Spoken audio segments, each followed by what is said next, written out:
ପିଲାଦିନେ ପିଲାଦିନେ କ'ଣ ମ ବଡ଼ ହେଲା ପରେ ବି ଛୁଟି ମିଳିଲେ ମୁଁ ମାମୁଁ ଘର ପଳାଏ। କାହିଁକିନା ସମସ୍ତେ ଜାଣିଛନ୍ତି ଆପଣମାନେ ଛୁଟି କଟେଇବାର ଗୋଟେ ସୁନ୍ଦର ଜାଗା ହେଉଛି ମାମୁଁ ଘର। ତେଣୁ ମୁଁ ମାମୁଁ ଘର ପଳାଏ। ଆମର କ'ଣ ହୁଏ ନା ମାମୁଁ ଘରେ ସବୁଦିନ ସନ୍ଧ୍ୟାରେ ମାମୁଁ ଘରେ ଜଣେ ନାନୀ ମା ଥିଲେ।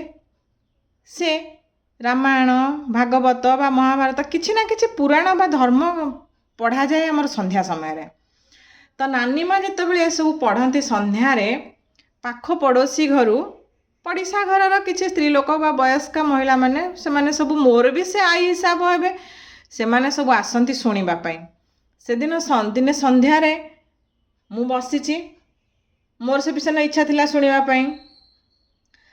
ନାନୀ ମା ସେଦିନ ଭାଗବତ ପଢ଼ିବେ ବୋଲି ଆରମ୍ଭ କରିବା ପୂର୍ବରୁ ଭୁଲି ଯାଇଛନ୍ତି କେଉଁଠୁ ପଢ଼ିବେ।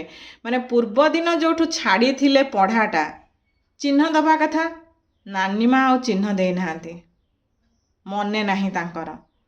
ନାନୀ ମା କହିଲେ କେଉଁଠୁ ପଢ଼ାଟା ଛାଡ଼ିଥିଲି କାଲି ରଖିଦେଇଥିଲି ଆଉ ମନେ ପଡ଼ୁନି, କେଉଁଠୁ ପଢ଼ିବି। ହଠାତ୍ ଜଣେ ସ୍ତ୍ରୀ ଲୋକ ବସିଥିଲେ, ସିଏ ବି ମୋର ହିସାବରେ ଏମିତି ଆଈ ହେବେ। କହିଲେ କ'ଣ ମନେ ପଡ଼ୁନି ପାଶୁରି ନାନୀ? ଯେଉଁଠି ଗଣସା ବାପା ଆଉ ରଙ୍କ ଭାଇ ଯୁଦ୍ଧ ଲାଗୁଥିଲେ ସେଇଠୁ ପଢ଼ାଟା ବନ୍ଦ ଅଛି।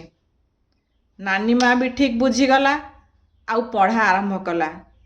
ବୋଉ ବସିଥିଲା ମୋ ପାଖରେ, ମୁଁ ସେଠୁ ବୋଉ ମୁହଁକୁ ଚାହିଁଲି। ଏ ବୋଉ, ଗଣସା ବାପା ଆଉ ରଙ୍କ ଭାଇ କ'ଣ ଯେ? ବୋଉ କହିଲା ଗଣସା ହେଉଛି ତା ପୁଅ।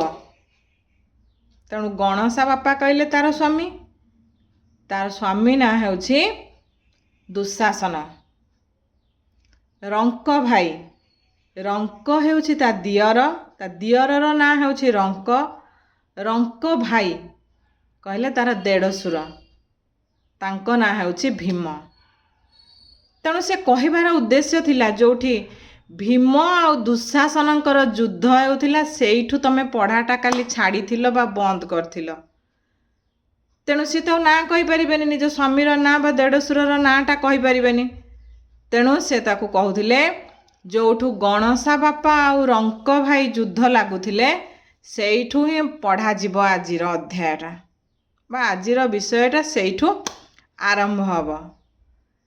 ବଡ଼ ହେଲା ପରେ ବେଳେବେଳେ ଭାବେ ସତରେ କେତେ ସୁନ୍ଦର ଥିଲା ସେତେବେଳେ ଆମର ସାମାଜିକ ବ୍ୟବସ୍ଥା। ବଡ଼ମାନଙ୍କ ପ୍ରତି କେତେ ସମ୍ମାନ ଆଉ ଆଦର ଥିଲା ଆମ ମନରେ, ଯେଉଁଥିପାଇଁ ଏ ସମାଜ ଥିଲା ପବିତ୍ର। ତେଣୁ ବଡ଼ମାନଙ୍କର ନାଁ ଧରିବାଟା ବା କିଛି ଗୋଟେ ପାପ ବୋଲି ମୁଁ ଏମିତି ଭାବେନି, କିନ୍ତୁ ବଡ଼ମାନଙ୍କୁ ଯଥେଷ୍ଟ ସମ୍ମାନ ଦେବା ପାଇଁ ସେମାନଙ୍କ ନାଁ ଧରି ଡକାଯାଏନି। ତେଣୁ ଭକ୍ତି ବା ସମ୍ମାନ କରିବା ପାଇଁ ଆମେ ସେମାନଙ୍କ ନାଁଟା ଧରି ନଥାଉ। ନାଁ ଧରିଲେ ବି କିଛି ଅସୁବିଧା ନାହିଁ, ଏଇଭଳି ଆମେ କଥାବାର୍ତ୍ତା କରିପାରିବା। ତେଣୁ ଗୋଟେ କଥା ହେଉଛି ଯେତେ ସମ୍ଭବ ଆମେ ପାରିବା ତ ଏ କଥାକୁ ନିଶ୍ଚିତ ଭାବରେ ଆମେ କାମରେ ଲଗେଇବା। ତେଣୁ ସମାଜ ସୁନ୍ଦର ହେବ, ଆମ ଜୀବନଶୈଳୀ ମଧ୍ୟ ସୁନ୍ଦର ହେବ। ତେଣୁ ଏଇ ଦୁଇ ପଦ କଥା, ଗଣସା ବାପା ଆଉ ରଙ୍କ ଭାଇର ଯୁଦ୍ଧ କଥାଟାକୁ ନିଶ୍ଚିତ ମନେ ରଖିବା ସବୁବେଳେ।